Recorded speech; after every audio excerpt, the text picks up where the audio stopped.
Hitler did not lose the war because he made one catastrophic mistake. He lost it because a hidden weakness inside his leadership quietly took control of every decision. While Germany was still expanding, still winning, still confident, this flaw was already changing the direction of the war. If you follow this story to the end, you will understand the real reason the Third Reich collapsed. A reason most history books mention, but almost never explain. In the early years of the war, Germany did not look like a state heading for disaster. It looked like a system that had solved modern warfare. Victories came quickly. Borders collapsed. Opponents surrendered faster than expected.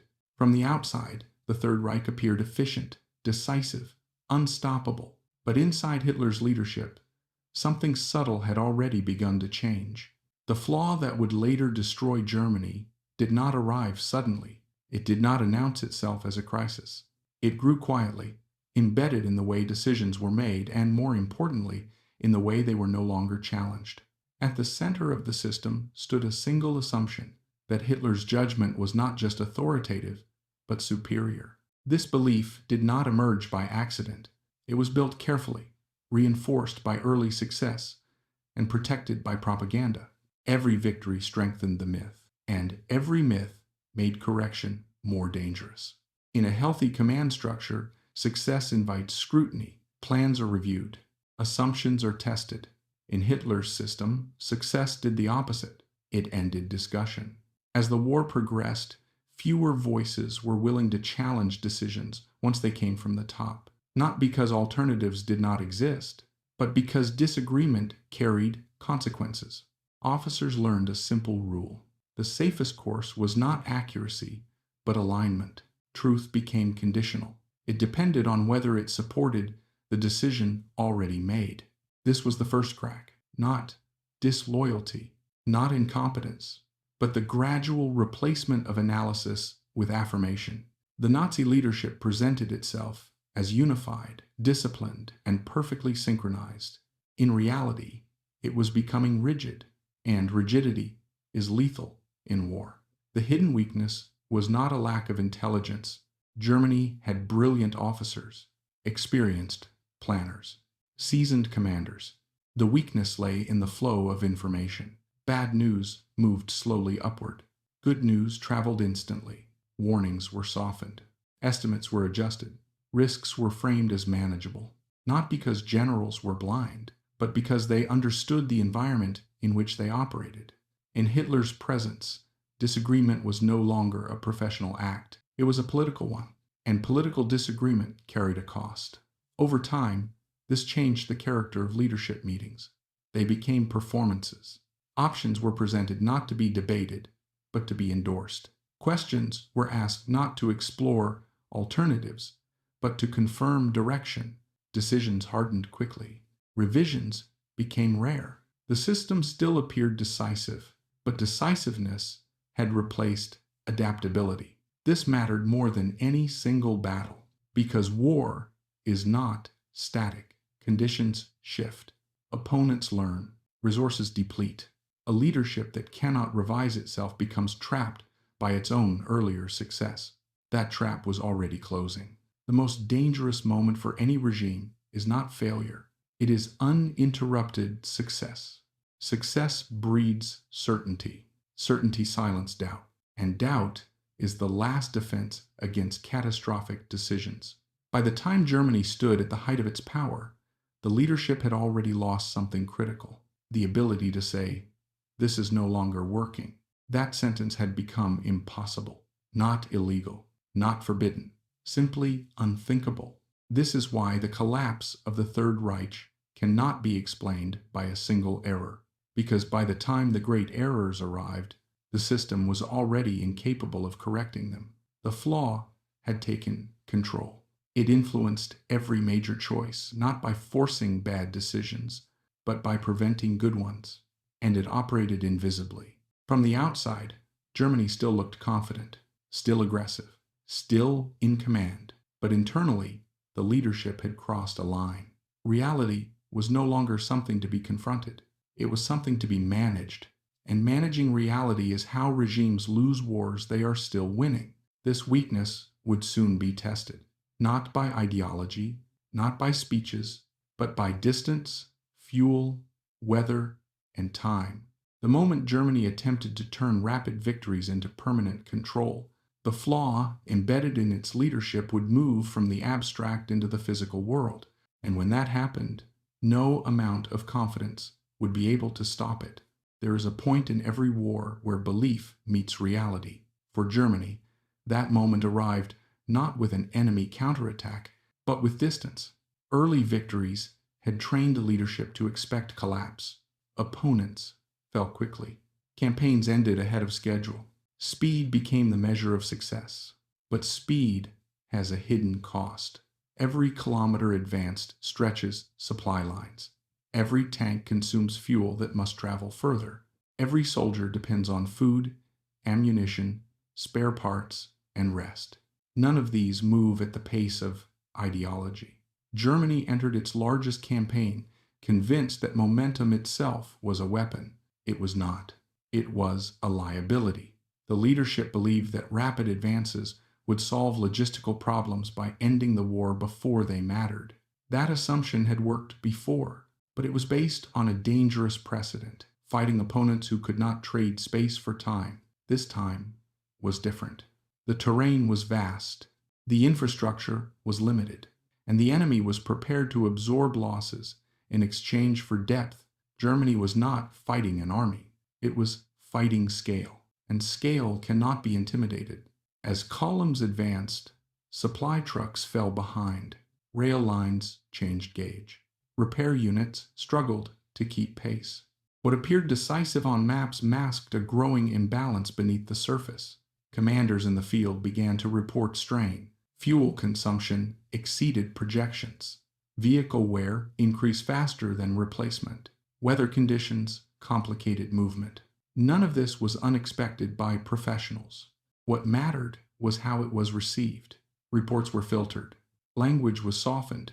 Risks were framed as temporary, not because the situation was improving, but because the system had already decided it must. The flaw identified in Act 1 was now active. Reality was not informing decisions. Decisions were shaping reality. As long as advances continued, the illusion held.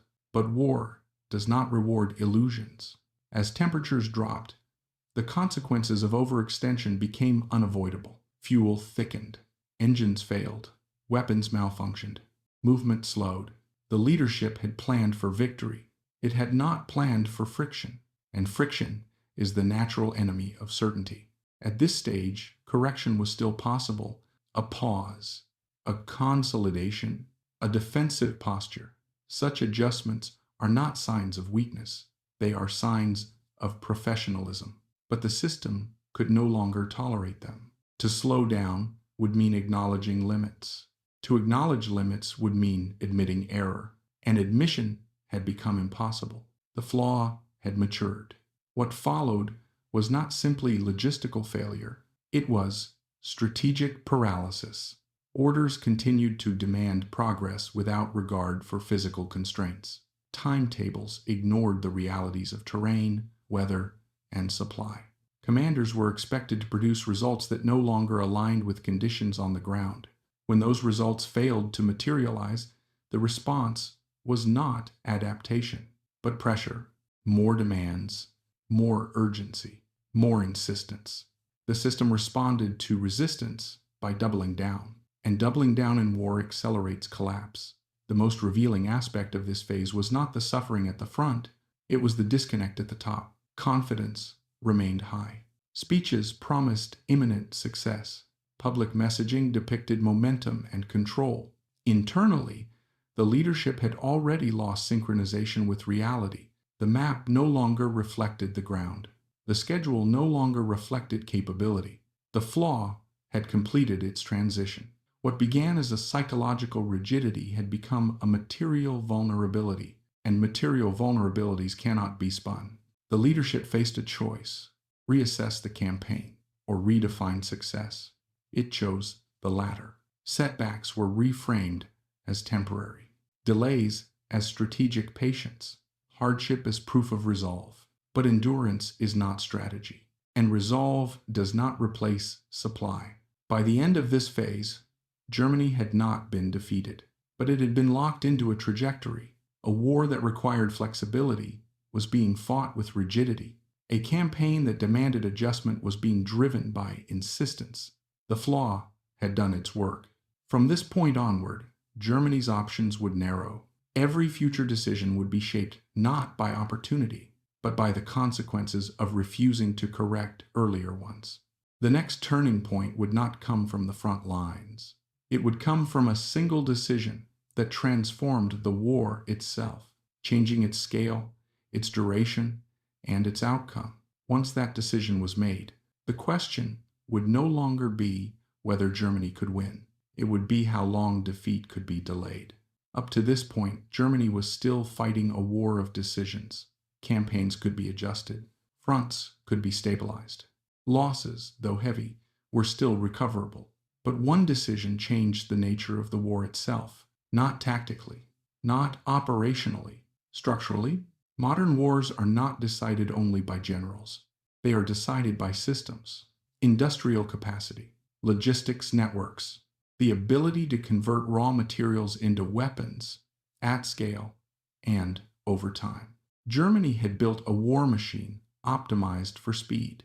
It was precise, aggressive, and highly coordinated, but it was not designed for endurance. The leadership believed wars could be won before resources became decisive. That belief had shaped every earlier success. Now it would shape the greatest mistake. The choice to widen the conflict was not made under immediate threat. It was not forced by battlefield collapse. It was not demanded by necessity. It was made because the leadership believed it could control escalation. That belief rested on two assumptions. First, that distance would limit involvement. Second, that economic power would take too long to translate into military power. Both assumptions were catastrophically wrong. By expanding the war, Germany did not simply gain a new enemy, it summoned an entirely different form of warfare, one governed less by maneuver and more by production curves. Factories, not formations, would now decide outcomes. And in that domain, Germany faced an opponent whose strength lay precisely where Germany was weakest. Once the conflict expanded, timelines collapsed. What had been imagined as a short, decisive war became an open-ended contest. Every month mattered. Every delay compounded. Germany now faced a problem it could not solve through command. Time. Time favored mass production. Time favored resource depth. Time favored replacement capacity. Time did not favor systems that required continuous momentum to survive. The leadership responded as it always had, with confidence. Publicly, the decision was framed as bold and necessary. Privately, the implications were barely confronted. The flaw was now fully operational. Instead of recalculating based on new realities, the system assumed that willpower could offset imbalance. But willpower does not manufacture steel, and speeches do not assemble aircraft. As production surged elsewhere, Germany's strategic margin evaporated. Losses that once could be absorbed now accumulated. Equipment shortages became chronic. Air superiority slipped gradually, then decisively. The war had entered a phase where replacement mattered more than brilliance. And brilliance cannot replace scale. This shift exposed a deeper consequence of the earlier flaw. Because the leadership could not admit error, it could not reverse course. Every escalation locked Germany further into a war it could no longer shape. Every commitment reduced flexibility. What had begun as strategic confidence hardened into strategic captivity. From this point forward, the war was no longer about winning. It was about postponing the consequences of earlier decisions. Territory became less important than time. Time became less available with each passing month. Germany had crossed a threshold. Beyond it, adaptation was no longer enough. The leadership still spoke of initiative, but initiative had shifted. The tempo of the war was now dictated by production schedules, shipping lanes, and industrial output. These were arenas Germany could not dominate, and domination was the only mode the system understood. As pressure mounted, the leadership's response did not evolve. It intensified. Promises grew bolder, deadlines shorter, expectations higher. Reality was no longer inconvenient. It was hostile, and hostile realities are not engaged. They are denied. The flaw had now transformed the conflict itself. What began as an internal weakness had reshaped the war's structure. Germany was no longer fighting opponents. It was fighting arithmetic, and arithmetic does not respond to ideology. The next phase would reveal the final consequence of this transformation. When war becomes mathematics and leadership refuses to adjust, strategy gives way to symbolism. Positions turn into statements. Retreat becomes treason, and survival becomes secondary to image. That is where the flaw would claim its greatest cost. Once war becomes mathematics, leadership faces a choice: adapt to numbers or redefine meaning. Germany chose meaning. As material superiority shifted away, positions were no longer judged by value. They were judged by what they represented. Ground became identity. Withdrawal became humiliation, and humiliation was unacceptable. The flaw that once distorted analysis now reshaped doctrine. Retreat was no longer a military option. It became a moral failure. In professional warfare, withdrawal is a tool. It preserves forces. It regains initiative. It trades space for time. But time had already turned against Germany, and so retreat was reframed as betrayal. Orders hardened. Hold at all costs replaced assessment. Stand fast replaced calculation. Strategy was reduced to posture. Commanders in the field understood the danger. They saw supply lines collapse. They watched encirclements form. They calculated losses that could not be replaced. But their role had changed. They were no longer advisors. They were executors. Decisions flowed downward, rigid and final. Requests for flexibility were treated as weakness. Warnings as lack of faith. The system punished those who tried to preserve forces. It rewarded those who obeyed. This shift was catastrophic. Entire formations were committed to positions that no longer mattered operationally, not because they offered advantage, but because abandoning them would shatter the image of control. Reality was subordinated to symbolism, and symbolism consumes armies. At this stage, the flaw had completed its evolution. What began as intolerance for dissent had become a doctrine of immobility. The leadership could not retreat politically, so the military could not retreat physically. Losses mounted. Supplies failed to arrive. Reinforcements thinned. Still, the orders did not change, because changing orders would require admitting error, and error had been outlawed. Promises replaced planning. Assurances were issued without verification. Figures were accepted without scrutiny. The gap between expectation and capability widened dangerously.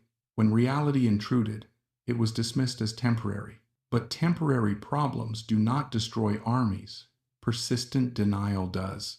As pressure increased, the leadership sought solutions that preserved appearance. Air supply replaced ground logistics. Declarations replaced coordination. Hope replaced calculation. These measures were not designed to succeed. They were designed to avoid retreat. And avoidance is not strategy. The human cost escalated rapidly. Units were isolated. Conditions deteriorated. But the narrative remained unchanged. Holding ground became synonymous with loyalty. Dying in place became proof of commitment. Survival was no longer the objective. Obedience was. This is the moment when war ceases to be about victory. It becomes about control. Control over narrative. Control over perception. Control over blame. The leadership did not seek outcomes. It sought preservation of authority. And authority without flexibility collapses violently. By refusing to retreat, Germany forfeited initiative. By refusing to adapt, it surrendered maneuver. By refusing to revise decisions, it guaranteed encirclement not only of armies, but of options. The flaw had reached its most destructive form. It was no longer hidden. It was doctrine. From this point forward, the war's outcome was no longer in question, only its cost. And that cost would soon be transferred inward, to the population itself. Because when external control fails, total systems turn inward. The next phase would not be about fronts, it would be about fear. Every regime survives on belief for as long as belief is possible. Belief does not require force. It does not require surveillance. It does not require terror. It requires success. For years, success had sustained the Third Reich. Victories validated authority. Expansion justified sacrifice. But belief has a limit, and Germany had crossed it. As defeats accumulated, the language of leadership began to change. Promises of swift victory disappeared.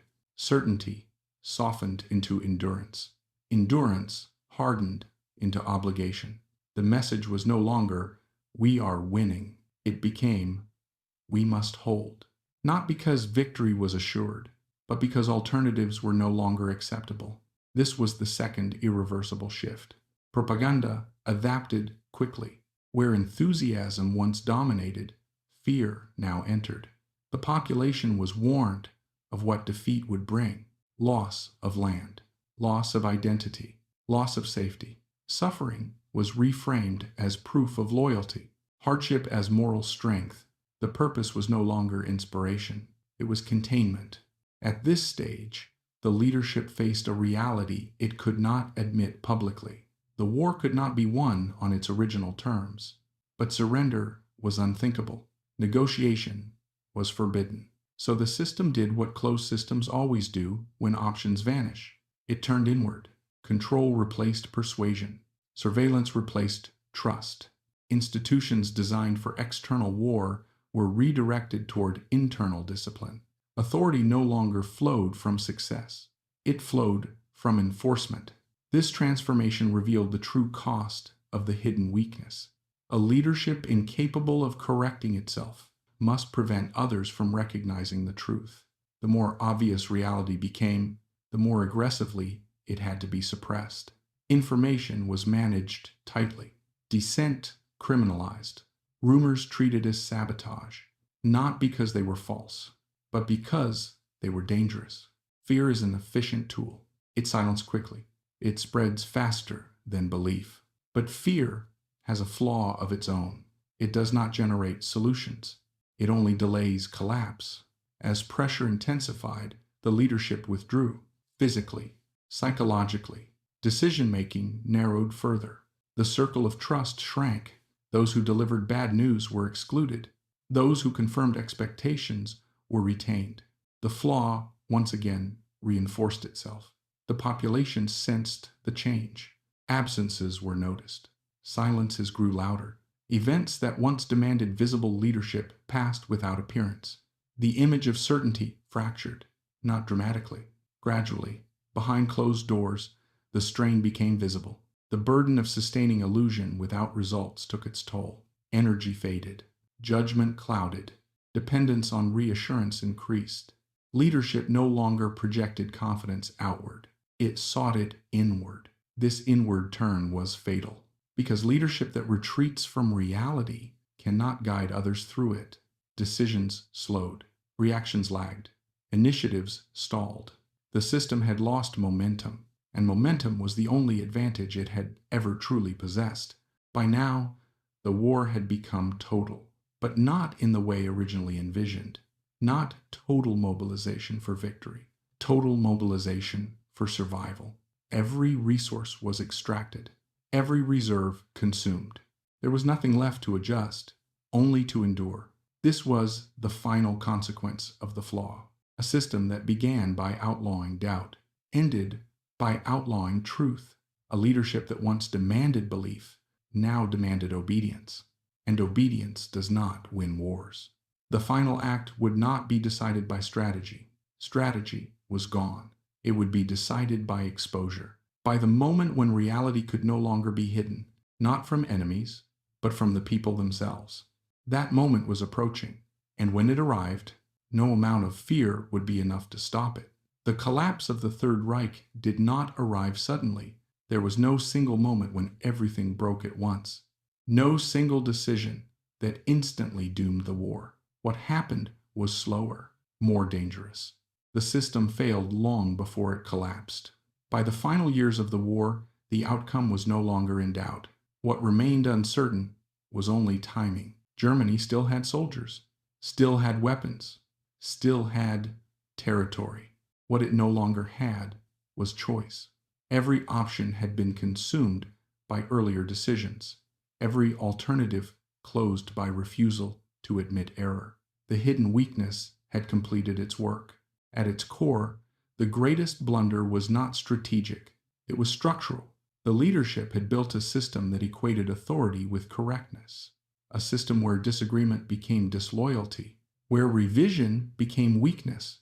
Such a system can expand rapidly, but it cannot adjust, and war punishes rigidity more than incompetence. History often asks the wrong question. It asks which battle was lost, which general failed, which weapon arrived too late. Those questions miss the point, because by the time the famous defeats occurred, the outcome was already locked in. The flaw had already shaped every decision that followed. The Third Reich did not lose because it lacked intelligence. It lost because intelligence was filtered. It did not lose because it lacked courage. It lost because courage was demanded where judgment was needed. It did not lose because it lacked resources. It lost because it refused to accept limits. This is the paradox at the heart of absolute power. The more control it gains, the less information it receives. The more certainty it projects, the less correction it tolerates. Until eventually, reality becomes an enemy, and enemies must be defeated, not understood. But reality does not surrender. It accumulates. It waits. And when it finally asserts itself, it does so without compromise. By the end, the German people were confronted not with defeat, but with revelation.